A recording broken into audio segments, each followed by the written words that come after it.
Aujourd'hui, on part en Argentine pour faire la sauce chimichurri.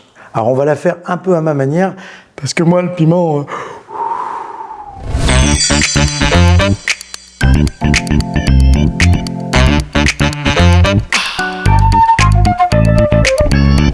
Le piment, ça pique. C'est pour ça qu'on va en mettre un petit peu moins. Dans ma recette, je vais l'adapter un petit peu.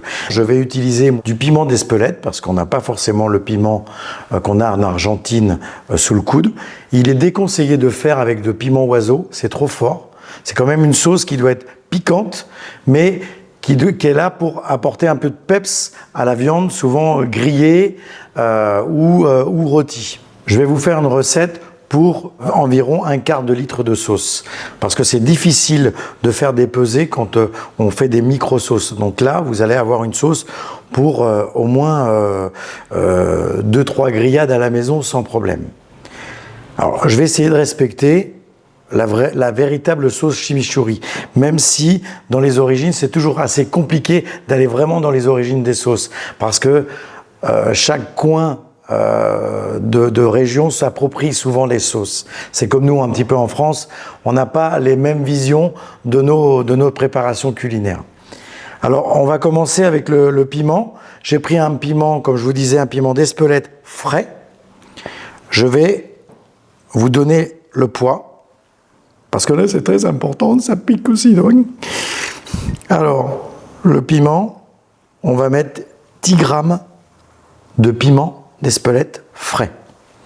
L'origan, je ne l'ai pas trouvé frais.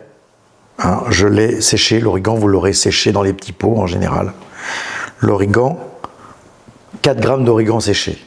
50 grammes de vinaigre de vin rouge. Je remets à 0. Là, on va ajouter tout de suite le sel. On est à peu près sur de belles pincées. On est sur 10 grammes de sel. L'ail haché, dégermé, 20 grammes. Le persil, alors ça paraît très volumineux, c'est dans la sauce chimichurri, c'est quand même un élément très, très important, c'est presque un élément principal le persil. Même si au niveau grammage, on a l'impression qu'il n'y en a pas beaucoup, vous allez voir, c'est très peu, hein, mais c'est une belle botte, ça correspond à 25 à 30 grammes de persil.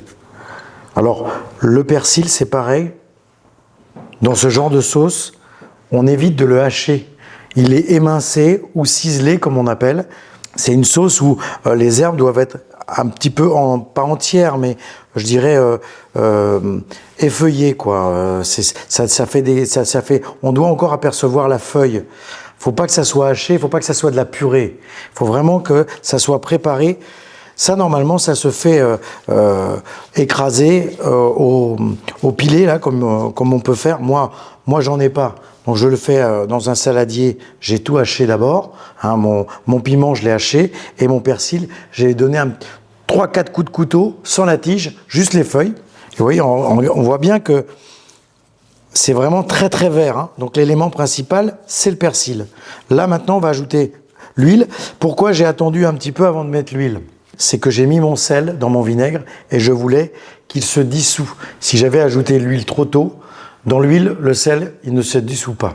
Donc, c'est pour ça que je remue. J'attends que le sel se dissout bien pour que ma sauce soit bien assaisonnée. Alors, vous remarquerez qu'on ne met pas de poivre. Hein. Le piment, ça suffit. Là, il y en a assez. Hein. Je mets à 0 et on va voir l'huile. Normalement, on doit être... Voilà, comme je vous avais dit, on est sur 200 grammes, 150-200 grammes d'huile. Après, c'est à vous de voir si vous voulez bien que votre sauce soit bien immergée et que vous n'ayez pas de persil en dehors de votre sauce. Vous rajoutez un peu plus d'huile. Mais normalement, la préparation doit être bien verte comme ça. Et ça, le mieux, hein, c'est de la préparer la veille, pour qu'elle soit bien marinée. Et ensuite, il y a deux solutions. Ou vous utilisez ça comme ça dans votre viande grillée juste quand elle vient d'être grillée. Ou alors, je sais que ça se fait aussi de badigeonner un petit peu la viande et de la rôtir après avec. Nous, on l'utilise juste avec la viande grillée. On grille notre viande et on assaisonne notre viande avec la sauce chimichurri comme ça. Vous allez voir, c'est vraiment très très goûtu. Hein. C'est une préparation, attention pour les non avertis, hein, ça a tendance quand même à piquer, même si on en met un petit dosage. Hein. Bon, eh bien, je vais vous laisser prendre un petit coup de chaud avec cette petite sauce. Et puis, n'hésitez pas à me dire ce que vous en pensez. Merci d'avoir partagé ce moment avec moi et à tout de suite pour de nouvelles recettes.